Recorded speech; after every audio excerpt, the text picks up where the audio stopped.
Hey guys, how's it going? Today we're going to start off with a tour of some of the new annuals that are coming out next year in 2026.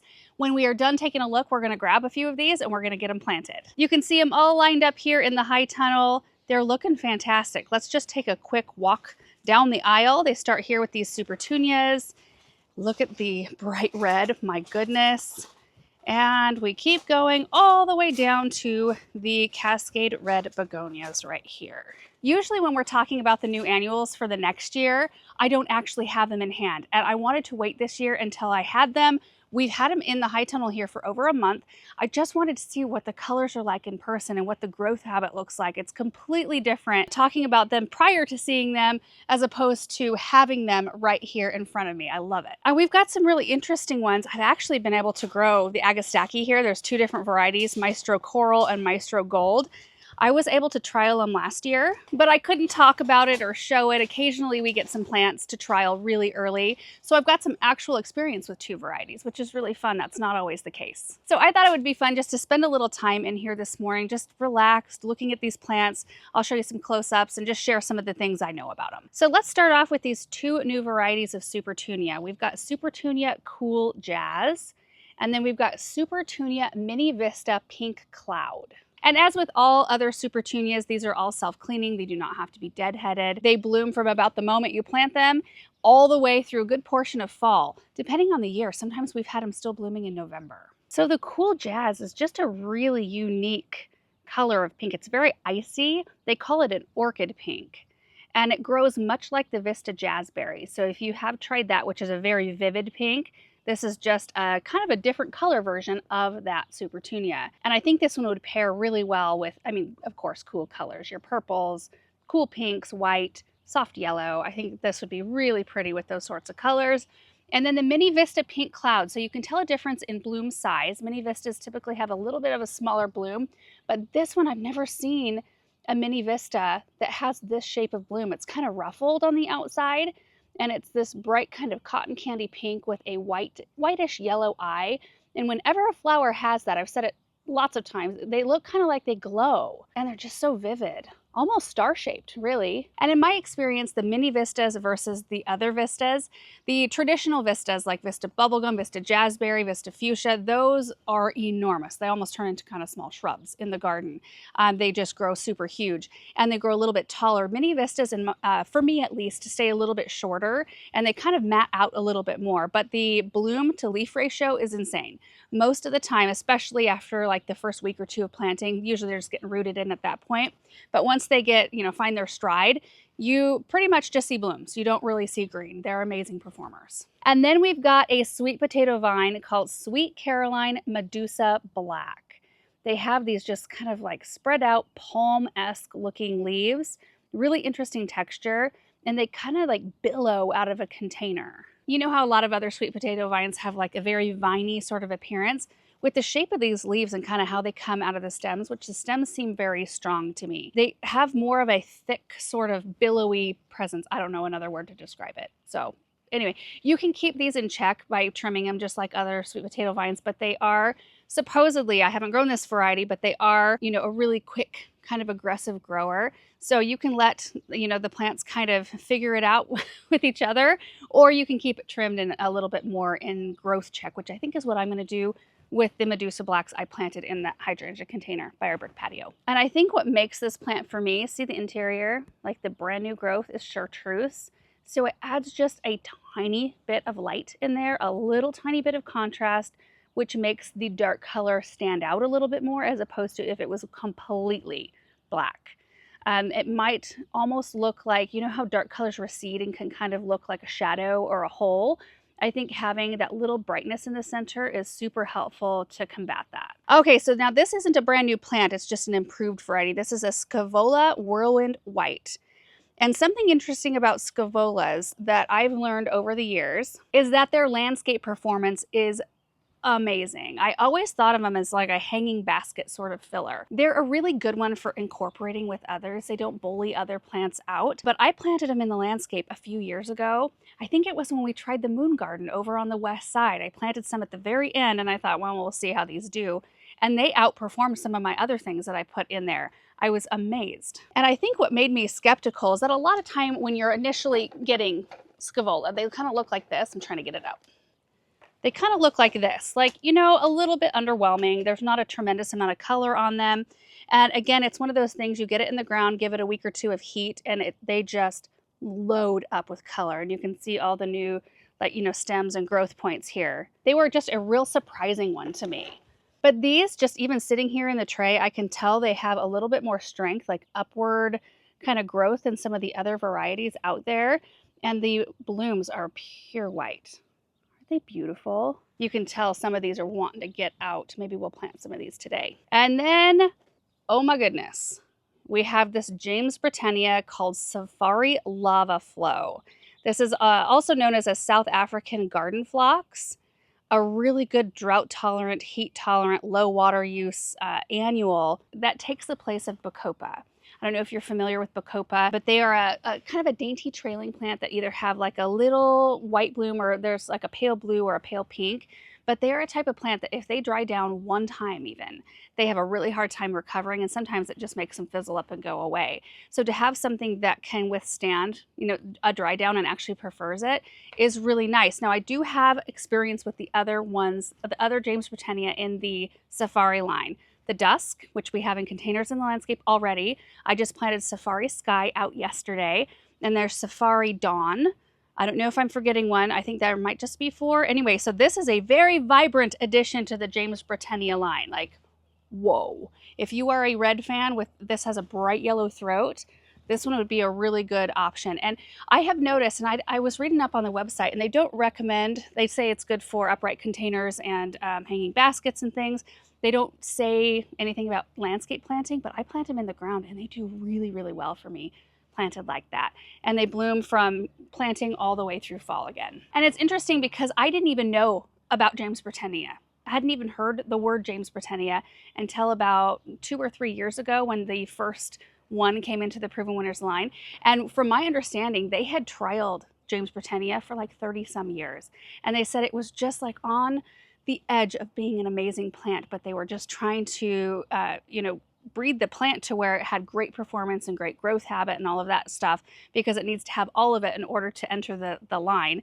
And they finally hit it. And I really enjoy these plants. And I can't remember the exact measurements, but I want to say mine stay fairly short, and maybe this one's different. I should probably look it up, but they do spread out a couple of feet, like 2.5 feet, and usually, I don't know, like 8 inches off the ground maybe. It actually looks really beautiful with this next plant we're going to talk about. Look at that combination.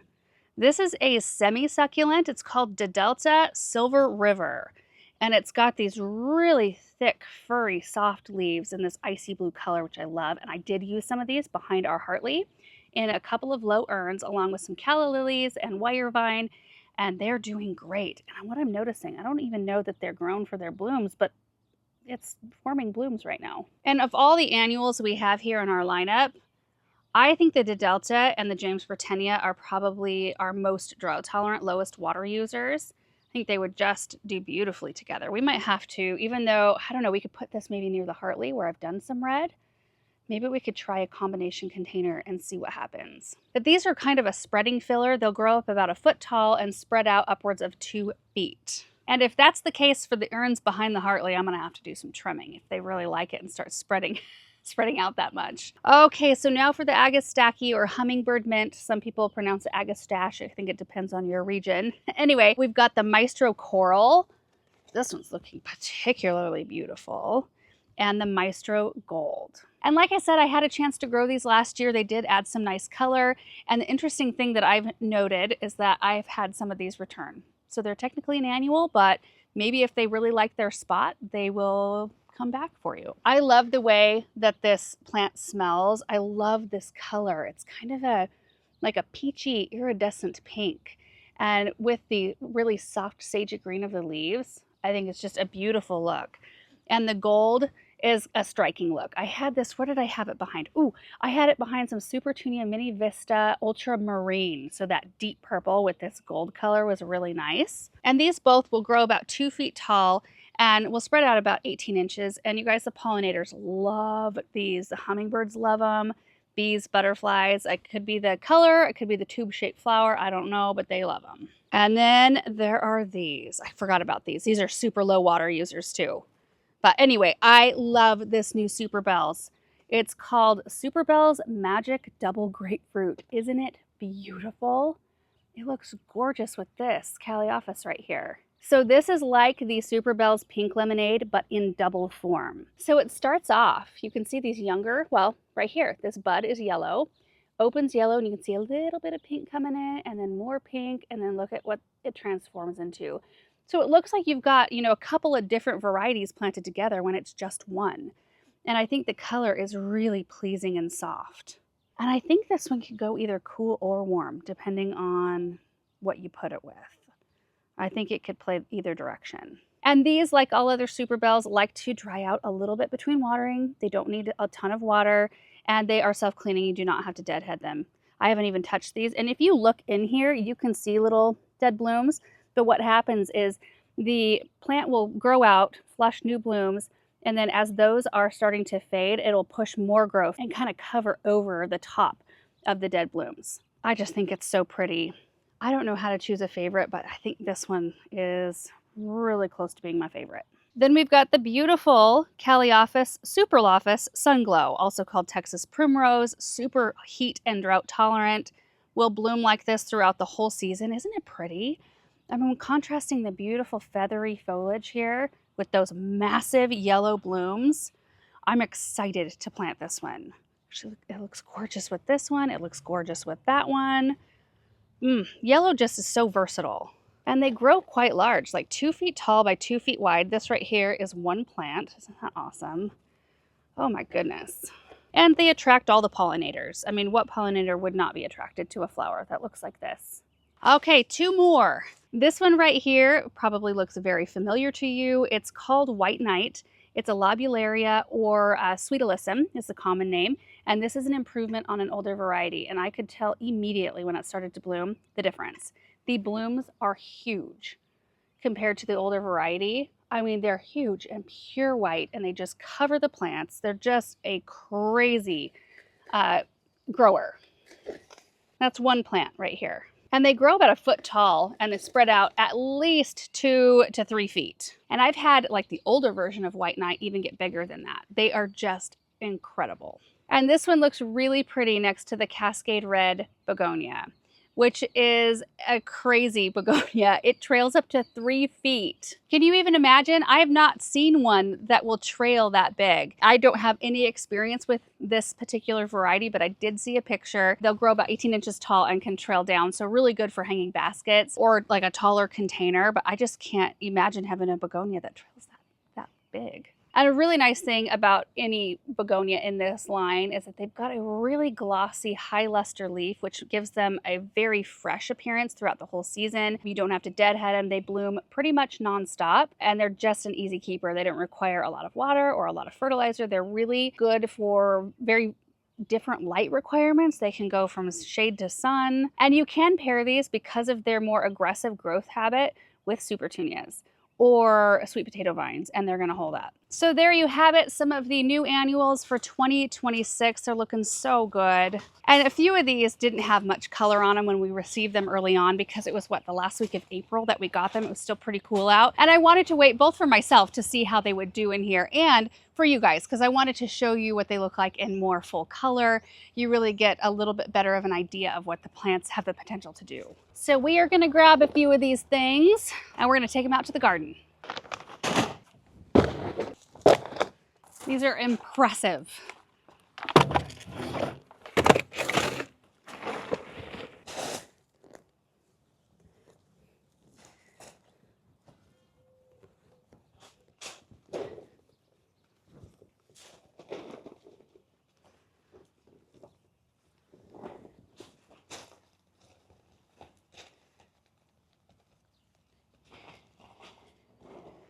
Inspiration struck before we even left the high tunnels. I had this large terracotta container out here filled with bulbs. I just removed the bulbs, and we're gonna fill it up with 3 Maestro Coral Agastaki, 3 of the Delta, and 3 of the Sunglow Calliophysis. I think it's going to be beautiful.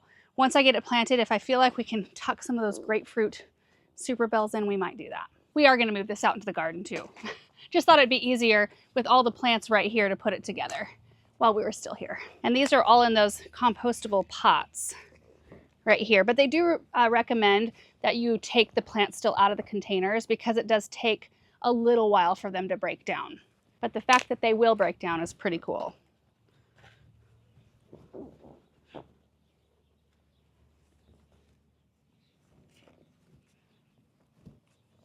Oh, it's such a nostalgic smell. I don't know why.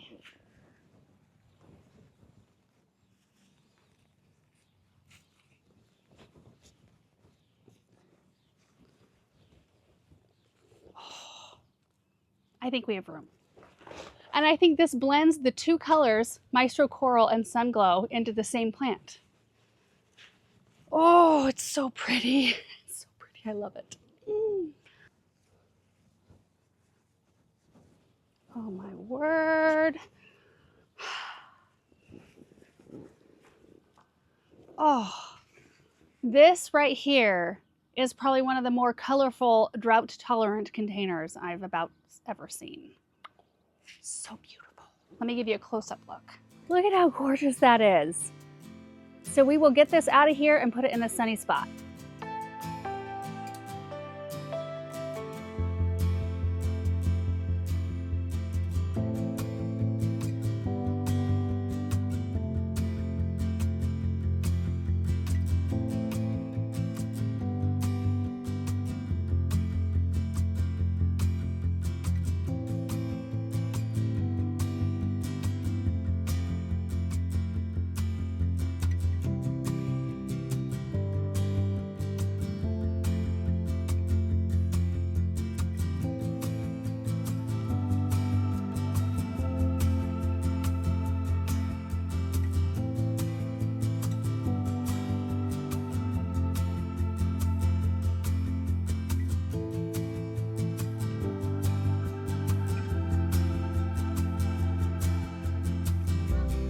That's rare.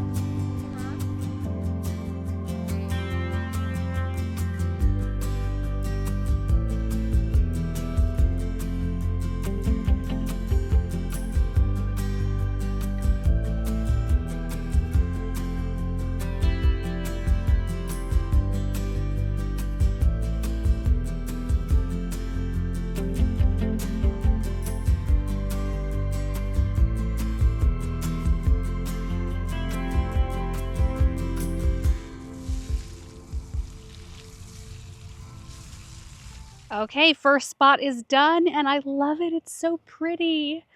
Oh my goodness. So let's take a look at our container, which fits in beautifully over here. Look at that mix. Oh my gosh, I'm in love with it. I think that the silver de Delta really helps set off all of the plants. And I used 3 of the Agastaki instead of just 1 because I really want it to be impactful. And I think 1 in this size of container might not show up quite as great as 3 will, of course. And then the blend of these two, I mean, we'll just have to see how everything plays together. I don't have a lot of experience with this one. I have a little bit more experience with Super Bells, and I know that this one's not wildly aggressive. Hopefully this one isn't as well. We'll see. And then around it, of course, we've got the beautiful Cat's Meow Nepeta. And then I did a drift of the Agastaki back here, which we are still planning a structure of some kind as soon as I can land on the design that I like. That's why we're leaving it open. And we'll eventually have a walkway that actually comes out through this area somewhere. So annuals are a perfect way to fill the void for now. I do have a couple of echinacea in here, which I seem to remember that there's one of these clumps that blooms kind of red, in which case we'll probably pop it out and put something else in. But like this one right here is blooming kind of an apricot melony color, which goes great with this mix. But don't those Sunglows show up beautifully? And I love the color of the two of them together. So the Sunglows start there and go all the way down to meet up with our Superunia Vista Fuchsia, which I planted a few right in this little pocket. Okay, let's go work on this next group. I love trying out new plants. It's so much fun because I never know exactly what to expect. It's always a little bit of a surprise.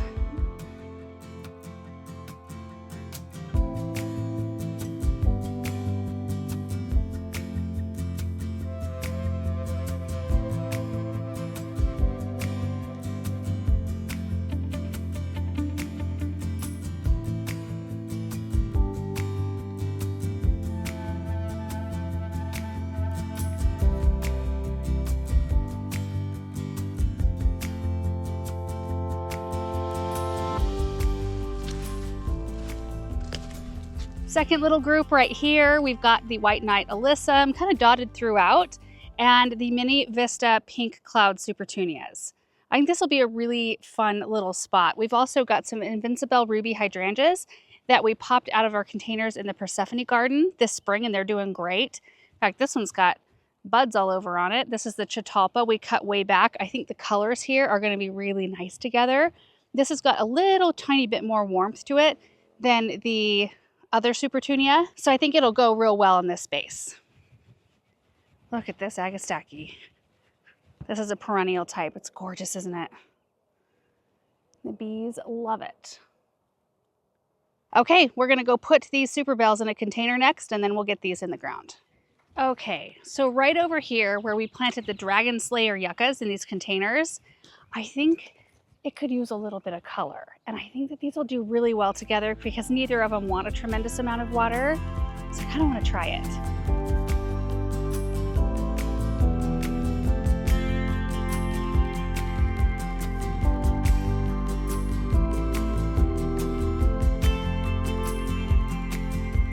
And here they are looking so tropical. Don't they look so pretty with that yucca? I just hope that they do well together because I don't know. The yucca might need a little less water, or require rather a little less water than the super bells, but hopefully it can handle a little bit extra to keep the super bells happy. But oh, I think it's a beautiful mix. Be an experiment. Okay, cool jazz and a few more alyssum.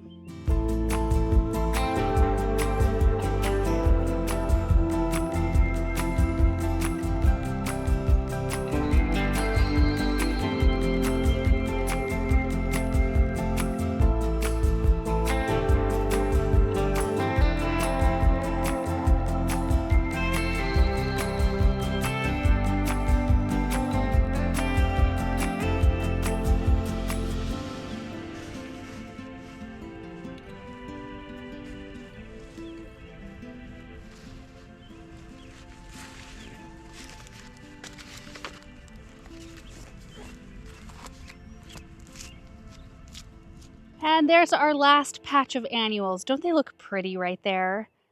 Last year we had some Angelonia and some Superunia Mini Vista Ultramarine in this space. So this is a completely different look. And we've got some other beautiful things in this location as well. We've got the Echinops, the blue Echinops we started from seed that look amazing. Oh my gosh. There's some totem pole panicums coming up in here. Quickfire hydrangea. I think this is like a tiny Tim spruce or something like that. There's a midnight masquerade penstemon, some pink veronica, and then we've got our Superunia cool jazz and our White Knight alyssum. Trying to kind of round everything out up front. And down the way, we've also got some pink yarrow. I think these are a type of phlox. There's a purple, like a random purple salvia I popped out here, as well as some Moroccan daisies. And then I had one more cool jazz that I popped right there because I didn't have enough space in this location. And right across from it, we've got the beautiful Flavorette honey apricot roses. Look at these. They are just going to town. Loaded. We've got the Agastaki we started from seed. There's some reminiscent pink roses. A lot of fun stuff. And you guys, that is going to do it for today's video. Just thought you might enjoy seeing those 2026 annuals all lined up in one big group that always looks so impactful to me. I love seeing that. And then we got a good amount of them planted out in containers in the landscape, and I'll be working on the other ones too to try to incorporate those so we can get a little bit of experience with them. So anyway, thank you so much for watching. I hope you enjoyed it, and we'll see you in the next one. Bye.